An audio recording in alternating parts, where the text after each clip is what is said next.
দর্শক, দুটি প্রতিবেদনে আপনারা বিস্তারিত জানছিলেন। আমরা আসলে বাংলাদেশ পাকিস্তান যে বাণিজ্যিক সম্পর্ক সেটি আসলে কোথায় গিয়ে দাঁড়ায়, এই বিষয়ে একটু মতামত জানতে চাই। Doctor Masrur Reaz, chairman policy exchange of Bangladesh, আমার সঙ্গে যুক্ত হয়েছেন আলোচনায় আজকে। ডক্টর মাসরুর, আপনাকে স্বাগত জানাচ্ছি বিজনেস 24-এ।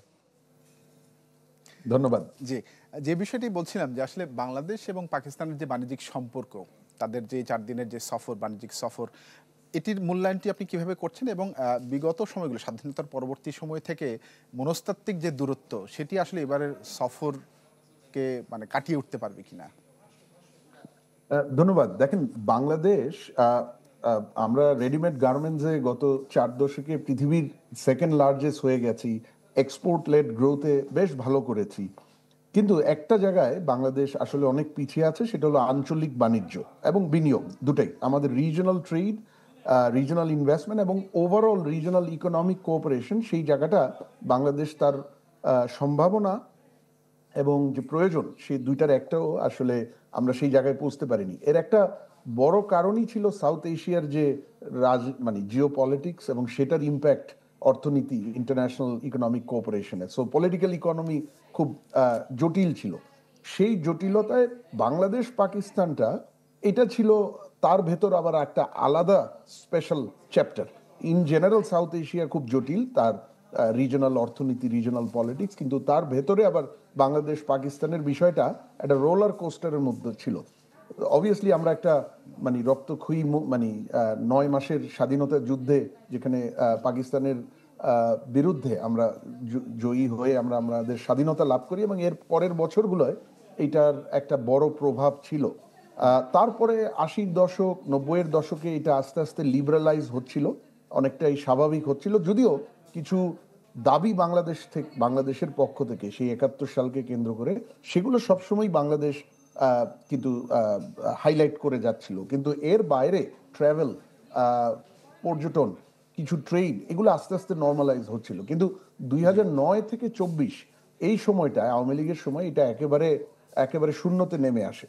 জি, সেটা আওয়ামী লীগের সাথে পাকিস্তানের সম্পর্ক, সেখানে ভারতের প্রভাব, এগুলো সবকিছু মিলে জি, এই পাকিস্তান বাংলাদেশ যতটুকুই 80-90-এর দশকে একটু গতি পেয়েছিল, সেটা আবার শূন্যতে চলে যায়। জি, যার ফলে আমাদের অনেক সম্ভাবনা থাকা সত্ত্বেও, দেখেন, পাকিস্তান কিন্তু ইন্ডিয়া বাংলাদেশের পরেই, যদিও 2002-3 সাল থেকে 10-15 বছর তাদের অর্থনীতি বেশ একটা ভালো অবস্থায় ছিল না, কিন্তু তারপরেও বাংলাদেশ ইন্ডিয়ার পরেই তৃতীয় বৃহত্তম অর্থনীতি সাউথ এশিয়াতে। জি। গত কয়েক বছর ধরে তারা বিভিন্ন প্রপার রিফর্মস এর উপর ভিত্তি করে আবার ঘুরে দাঁড়াচ্ছে। তো সেই জায়গায় কিন্তু আমাদের বাণিজ্য এবং বিনিয়োগের সম্ভাবনা আছে। এখন 71-এর জন্য দুঃখ প্রকাশ বা মাপ চাওয়া, স্ট্র্যান্ডেড পাকিস্তানিদের ফিরিয়ে নিয়ে যাওয়া, ক্ষতিপূরণ, এগুলো কিন্তু বাংলাদেশের পক্ষ থেকে বহাল আছে এই দাবিগুলো, এবং জি, যৌক্তিক দাবি।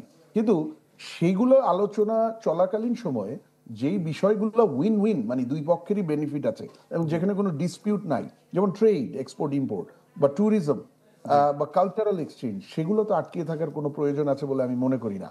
তো জি, ট্রেডের ক্ষেত্রে আমাদের এই মুহূর্তে প্রায় $850 মিলিয়ন ট্রেড আছে, কিন্তু এর প্রায় অনলি অ্যাবাউট $60 মিলিয়ন আমরা এক্সপোর্ট করি, বাকিটা পাকিস্তান থেকে আমরা ইম্পোর্ট করি। তো পাকিস্তানে আমাদের এক্সপোর্ট করার যথেষ্ট সুযোগ আছে, আমাদের এক্সপোর্ট বাড়ানোর, এবং এলডিসির গ্র্যাজুয়েশনকে মাথায় রেখে, ইন জেনারেল আমাদের কাঠামোগত অর্থনৈতিক দুর্বলতাকে মাথায় রেখে, আমার তো মার্কেট ডাইভার্সিফাই করতে হবে এক্সপোর্টের। জি, তো সেখানে আঞ্চলিক মার্কেট একটা বড় সুযোগ, জি। সেখানে পাকিস্তান একটা বড় মার্কেট। তো আমরা এই মুহূর্তে এক্সপোর্ট করি 60 মিলিয়ন, সেটা এখন মোস্টলি এমন একটা পরিস্থিতিতে আপনাকে আমি আসলে দুটি প্রশ্ন একসঙ্গে করে দিতে চাই। সেক্ষেত্রে যেহেতু বাংলাদেশ এবং চীনের একটি প্রসঙ্গ আপনার কথাতে এসছে, এবং একই সঙ্গে আপনি বলছিলেন যে রপ্তানির যে সুযোগ, আমাদের সহকর্মীরা যে প্রতিবেদন করেছে তাতে উঠে এসেছে যে কৃষি পণ্য সহ আমাদের যে প্লাস্টিক পণ্য বা ফার্মাসিউটিক্যালস যে পণ্যগুলি আছে, সেগুলোর একটা সুযোগ রয়েছে। পক্ষান্তরে পাকিস্তান থেকেও বেশ কিছু পণ্য কিন্তু আমাদের দেশে আনবার একটি সুযোগ রয়েছে। এই যে চেক অ্যান্ড ব্যালেন্সের বিষয়টা, চীন, ভারত এবং পাকিস্তান, এই জায়গাটুকুতে আসলে আমরা কতটুকু সক্ষম হব সামনের দিনগুলিতে? এবং আরেকটি বিষয় যে আমাদের যে আসলে মানে অবকাঠামোগত যে উন্নয়ন, তারা যে সকল আমাদের বন্দর টন্দর পরিদর্শন করে তারা একটি মতামত দিয়েছেন, সেই জায়গা থেকে আমরা আন্তর্জাতিক মার্কেটটাতে ধরতে এই মুহূর্তে আসলে কতটুকু প্রস্তুত? আহ, দেখেন, চীন, ভারত, পাকিস্তান, আমার বাণিজ্য তো হবে দ্বিপাক্ষিক ভিত্তিতে। আমরা বহু বছর 2024 পর্যন্ত একটা পার্টিকুলার দেশের দিকে তাকিয়ে আমাদের ফরেন পলিসি বা অনেক সময় ইন্টারন্যাশনাল ট্রেড পলিসি সেগুলা নির্ধারিত হতো, কিন্তু সেটা তো আসলে মানে কোনো মঙ্গলজনক বিষয় নয়। তো আমরা মনে করি গত এক বছরে এই আমাদের ফরেন পলিসিটা অনেক বেশি স্বাধীন শক্তভাবে কাজ করছে, এবং জি সেখানে প্রতিটা দেশের সাথে তার নিজের জায়গা থেকে বাংলাদেশের কি উইন, ন্যাশনাল ইন্টারেস্ট, সেটাকে মাথায় রেখে আমরা সিদ্ধান্ত নিতে পারি। সুতরাং ইন্ডিয়া বা চায়নার সাথে আমাদের বাণিজ্য কূটনীতি সেগুলো চলবে তার ধারায়।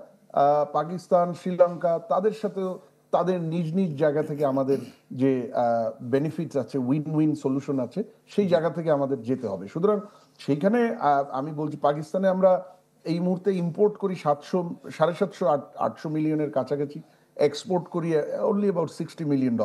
তো জি এক্সপোর্টের ক্ষেত্রে তবে এই জায়গাটা একটা লক্ষণীয় বিষয় হলো, এখানে 2009 থেকে 24 বিভিন্ন ধরনের রেস্ট্রিকশন ছিল।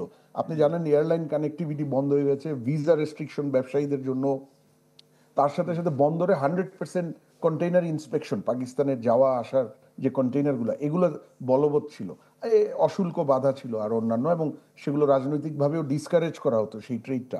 তো গত এক বছরে যখন এইটা একটা স্বাভাবিক পর্যায়ে গেছে, 20% কিন্তু জাম করেছে গত 2024-25 অর্থ বছরে, মানে জুলাই 2024 থেকে জুন 2025-এর মধ্যে, তার মানে ওই গণ অভ্যুত্থানের পরবর্তী 10 মাসে জি 50% ইনক্রিজ করেছে। তার মানে সম্ভাবনা আছে কিন্তু।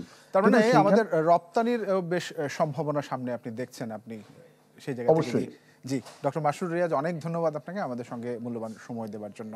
দর্শক, কথা বলছিলাম doctor Masur Riaz, chairman policy exchange of Bangladesh. Bangladesh এবং পাকিস্তানের সাথে যে ব্যবসায়িক সম্পর্ক সামনের দিনগুলিতে আসলে কি হবে, কোন জায়গাগুলিতে আসলে পরিবর্তন আসবে, ব্যবসায়ীরা কতটুকু সক্ষম, এই বিষয়টি নিয়ে কথা বলছিলাম।